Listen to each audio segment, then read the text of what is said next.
The story begins with congratulations on clearing a game, and the main character rejoices at finally completing it. The chat is surprised that he was the first to conquer the incredibly difficult game called Empire Legend, surpassing even Dark Sauce and Golden Ring in hardcore intensity. A decade after the game's release, our hero becomes the first to conquer it. He boasts that the difficulty of the game doesn't matter to him. It exists to be conquered. As a gaming streamer with over 2 million followers, he specializes in tackling the toughest games. A viewer named Kind Fox donates $300 to him, and he expresses gratitude. He mentions having guests and provides a donation link for viewers.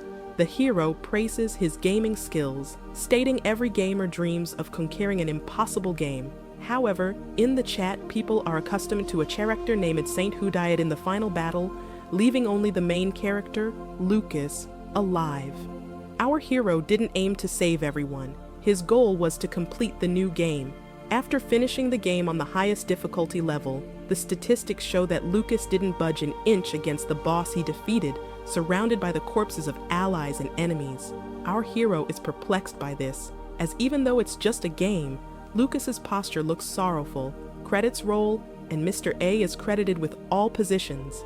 The chat suggests the developer should reward our hero, claiming the studio was destroyed because the game was deemed impossible. The hero declines any reward, stating he played for the thrill and doesn't need acknowledgement. Later, a message arrives from Mr. A, the director of Empire Defense, who disappeared 10 years ago. Mr. A thanks our hero for completing the game and expresses relief. He asks for our hero's help, and the hero, skeptical, thinks it's a fake. Suddenly, fire erupts on the screen and our hero feels disoriented, possibly from playing too much. The viewers might call for medical help. The screen shows gratitude for playing Empire, then flaming rocks fly and the hero wakes up confused about the chaos. He fears being crushed by a huge rock and screams, unaware of what's happening. Sensing the smell of gunpowder, he finds himself in the midst of a war, screaming at each gunshot and explosion. He spots an enemy army, still confused, and a soldier addresses him as "Your Imperial Majesty," leaving our hero stunned. The soldier inquires about our hero's well-being. But the hero thinks that this soldier seems to be an enemy, so he screams like a girl again, shouting for the soldier not to approach. Then he notices that the soldier has stopped, fallen to his knees, and started apologizing. The soldier pleads for forgiveness, asking not to be punished, but the hero doesn't understand what this old man is begging for. Our hero tells the soldier to calm down. Suddenly, another burning rock flies through the sky, throwing the hero backward as he lands on the ground, wondering what just happened. Could it be a bomb? But then he sees some green flames. The soldiers are clearly puzzled, thinking the enemy is attacking, and they mustn't let them climb the walls. A soldier charges into the attack, but is immediately pierced by something large and sharp. Our hero can't believe what he just witnessed. It's either horns or spikes.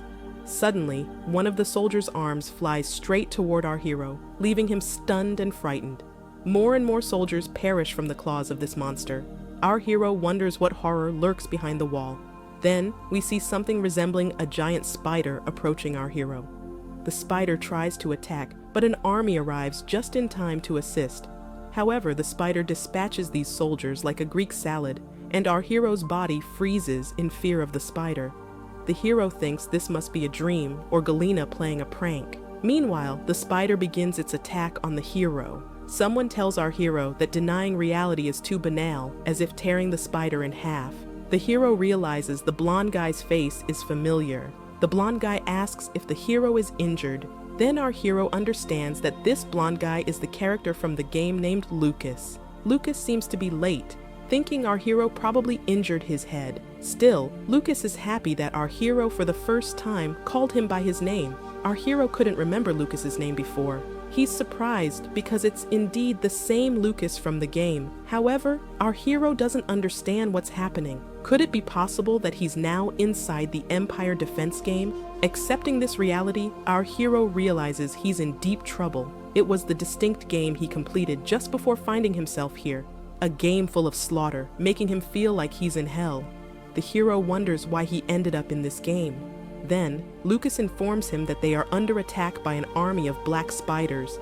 The gates are on the verge of destruction. the hero questions why he is being so heavily protected and addressed as Your Majesty, pondering who he is. Next, a nighttime scene shows the war has ended, with soldiers providing first aid to the wounded. Lucas is pleased that it's sunset and the black spiders are retreating. Our hero, observing the madness, asks Lucas where and when he is. Lucas replies that they are at the forward operating base, crossed to the fortress city. It's the last day of February 649, and tomorrow will be March 1st, which our hero is not happy about, as it was always a time and place for training, which he endured 1,000 times. Our hero then shouts that his name is Ash von Hyder. He doesn't understand why he was chosen. They explain that Ash is the worst commander responsible for the death of most soldiers in the fortress city, facing the worst fate in training. In the officers' quarters, our hero scolds Ash for rushing into the fortress instead of staying in his city and not leaving the castle. The narrative then describes the game as a typical Empire defense game, and its extreme difficulty level is due to the hellish difficulty level and the Man of Steel mode that forcefully saves progress. Our hero is the only one who managed to pass this mode, able to handle any situation thrown at him, except for this stupid training. Opening the system window, our hero says the training is designed so that you lose anyway because the story begins with Lucas escaping from the monsters alone. Our hero mentions that this is a 3-year-long game, and the spiders only appear in the second year, so he doesn't know how to defeat them. Initially trying to concentrate, our hero realizes there's no solution. The spider levels are a disaster, with the weakest spider at level 55, and there are simply 1,000 of them. Additionally, the fortress durability is at rock bottom. Imagining his room, our hero decides to calm down and think. In the Man of Steel mode, saving and loading the game is impossible from a distance. Having spent half a year in the game, our hero believes he knows something that can help. Why did he unlock the door and call Lucas? He asks Lucas to gather everyone directly under his control. Lucas doesn't understand why his guards are needed, as Ash never called them before. But our hero says he has figured out how to get out of this situation. So, in his room, all the guards of our hero gathered. Our hero remembers all these faces as they died countless times. There was Lilia, Ken, and Damien, who for some reason curled up like a ball. It turns out Damien lost his comrade today. Our hero recalls that Damien was always like this, with an abnormal condition from the beginning, destined to die first. Despite being the most useless, he had the most crucial role, Heller. Our hero explains that he wants to tell them that tomorrow they will have new roles. Starting with Lilia, she is a mage specializing in fire attacks. She is the main in the team, capable of casting one powerful spell after another. Although she is a mage, our hero says she will be the tank, blocking spider attacks. Lilia doesn't understand what our hero is talking about since she is a mage. Next is Ken, a knight with a shield, capable of being at the forefront, attracting attention by hitting the area. Our hero says Ken needs to sneak into the enemy ranks centers and cause a disruption, which Ken also can't comprehend. Then comes Damien, who was the most important class in the game as Heller. But from now on, Damien will be the sniper of this team, killing the most important targets. Lastly, there's Lucas. He will command the other soldiers to support the front line at the wall. It seems the plan didn't sit well with the guards, calling it the hero's order, putting them in danger. Now, Ash says something silly. But our hero thinks to himself that it was another Ash, not him. However, this level cannot be passed in the usual way. So, he tells the Emperor's son and the Supreme Commander, the officer of this place, that they have shown insubordination, leaving them all shocked. Ken doesn't know how to respond. Our hero then approaches Lilia, takes out his dagger, and strikes her. The whole team is in shock, but nothing happens, no blood. Our hero says they all have abilities to carry out their tasks, right? Seeing this spectacle, they all think the prince has lost his mind. Talking about how they should fight under the command of this damned carp, suddenly flames erupt from where Ash's dagger struck, which others didn't expect. The hero realizes it is the same. Then the hero starts thinking that maybe the game developer added this as a joke, but all training characters have hidden abilities, like Lilia. When a goblin horde attacked their village, she was cut with a blade, and after that incident, Lilia gained the ability of fire skin. This allows her to defend against physical attacks by turning her skin into fire. As long as Lilia's mana doesn't run out, she can block any attack. Unfortunately, in the game, the main character couldn't use the tank ability, but since this was not a game but reality, our hero plans to fully use this ability. The hero believes that if this level is considered impossible, shields will have to be used. As that strange developer wanted, he will complete this stupid game and then grab him by the collar, so that means his dear mother won't recognize him. Then our hero apologizes for having to prove the validity of his plan in this way. Lilia asks, "How did you know?" But the hero responds that it doesn't matter. Now it's Ken's turn.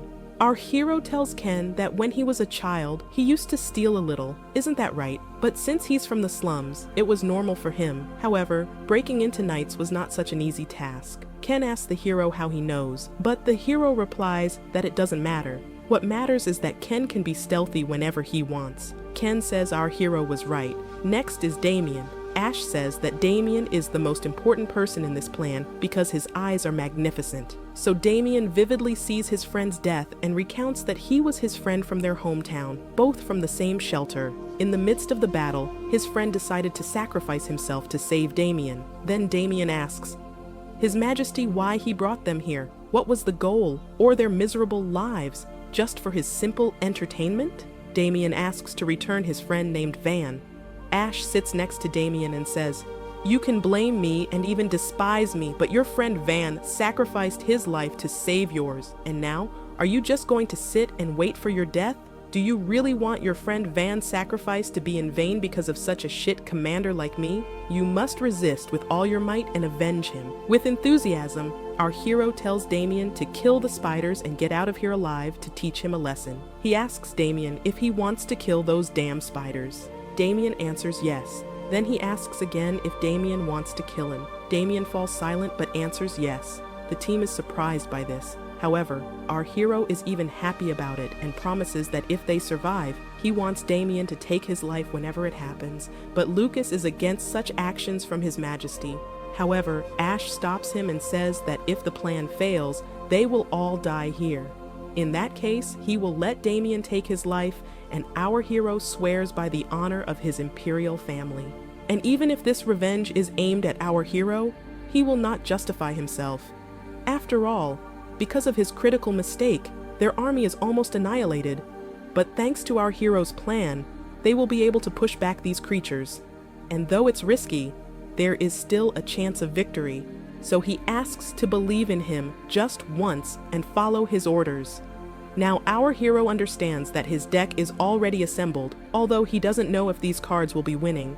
And the day has come when the spider army began to move towards the fortress, and the soldiers ask if everything will be okay with His Majesty. But our hero says that everything will be okay. The plan is quite simple. While the team members buy time, everyone else will find the queen who gives orders to the spider, and then they will destroy her with that cannon. But the problem is that the queen is quite far away, and it won't be easy to find her with the naked eye. But is it possible to do the impossible?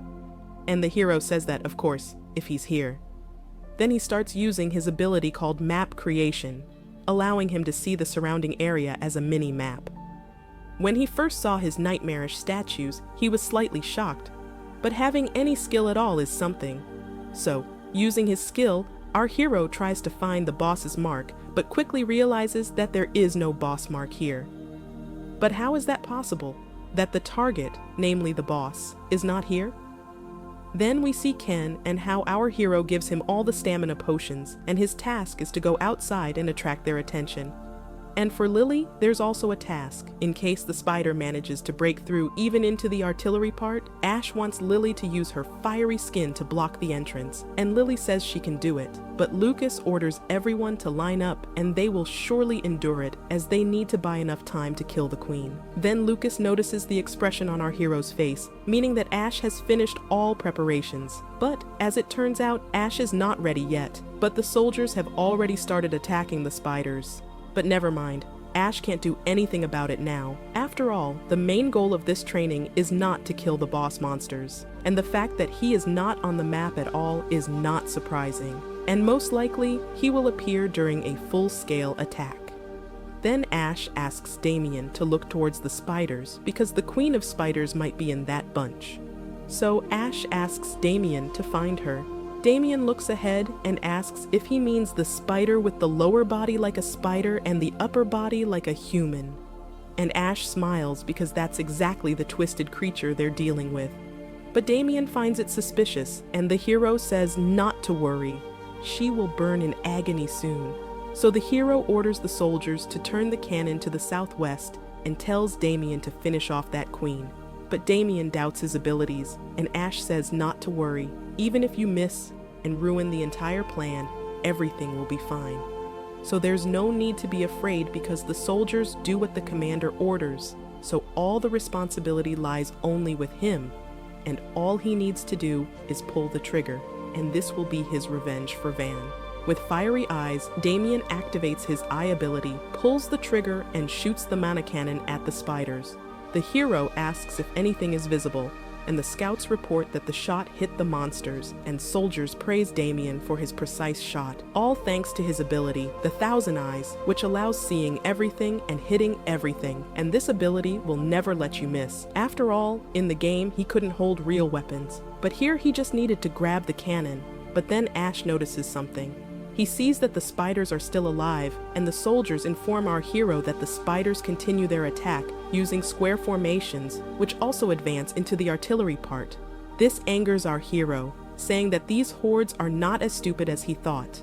And then we see Ken, who drinks the last health potion, and he thinks about it. Oh well, maybe just run away, but then he comes to his senses. But he still had no strength left. And as it turned out, Damien did manage to hit the queen and inflict damage on her. However, the power of this shot was not enough, and the spiders continued their advance, thinking that they lacked damage.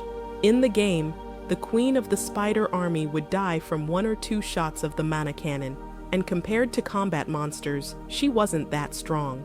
But what if the queen from the training is different? Is she a different type? What if she is invincible? Then the soldiers inform the hero that due to the powerful explosion, the mana core has almost reached its limit, so they can only make 5 shots. But since they've already made 2 shots, only 3 shots are left, and after that, the cannon will explode. And now they have to somehow kill the queen in 3 shots. Moreover, Damien's eyes are already at their limit because his eye ability has consequences, and he only has to make 3 shots. But can Damien handle them? Fortunately, the fortress walls are holding up well and resisting the onslaught.